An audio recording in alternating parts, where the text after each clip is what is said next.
mean to be unashamed?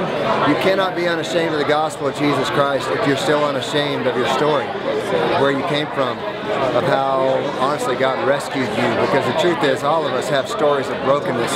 Once we finally get to the place where we can admit our brokenness and we can admit that the gospel has actually intersected our lives and given us hope, that's when we realize that our story is actually meant for the glory of God, and that's how we can stand to be unashamed of the gospel. Matt, that's a good question. I'll tell you what it doesn't mean. It doesn't mean that we disconnect and separate from the world that needs the gospel. That's what it doesn't mean. I feel like a lot of times in the church we like to take this I'm unashamed and like throw it in people's face and create a wall. Unashamed is how Jesus did. Hit him with love first, and then you get the gospel to them, which brings the healing, the restoration that they need. That's unashamed. It means to walk around boldly, knowing who you are and whose you are. You know, we have definitely a certain pressure in the world to try to keep us to be like everybody else, but we don't live a normal life. We live a life of being special, of being kind of misfits, and so I'm certainly unashamed about what I'm doing and who I'm doing it for.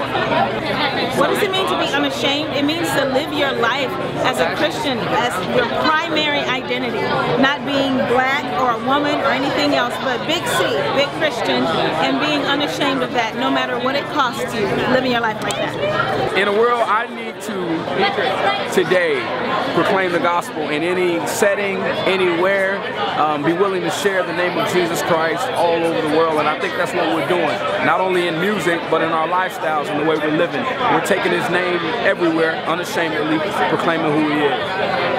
For real, to be unashamed of the gospel, I think no matter where I am, I'm not ashamed if it's cool. Not if it's cool, but I'm not gonna be like Jesus, Jesus, Jesus, Jesus.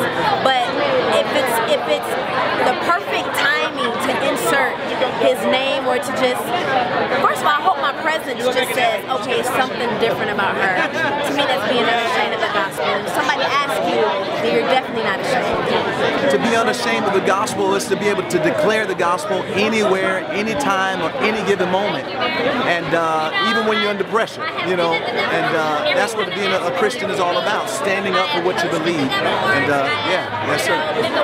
Man, I think honestly that God has put something on the inside of us that's so special that sometimes people are afraid to share it. So when you share yourself with no apologies, you share God, and I'm unashamed of that. And I think what it means, really more than anything, to be unashamed of the gospel is to be true to who God made us. You know, the gospel is not just the words that I speak, you know, or the lyrics that I write in my songs. The gospel is the defining attribute of who I am, man. So in every conversation, every opportunity I'm given, and every interaction I have with the world around me, it's carried out through the lens of the gospel, man. And so, you know, it's not so much about preaching a message and cornering people in a restaurant or in a social situation to where they have to listen to what I say. It's about walking the gospel out, man. It's about living the gospel. It's about developing a gospel lifestyle in which I give the world what they need most of all, and that is the gospel of Jesus.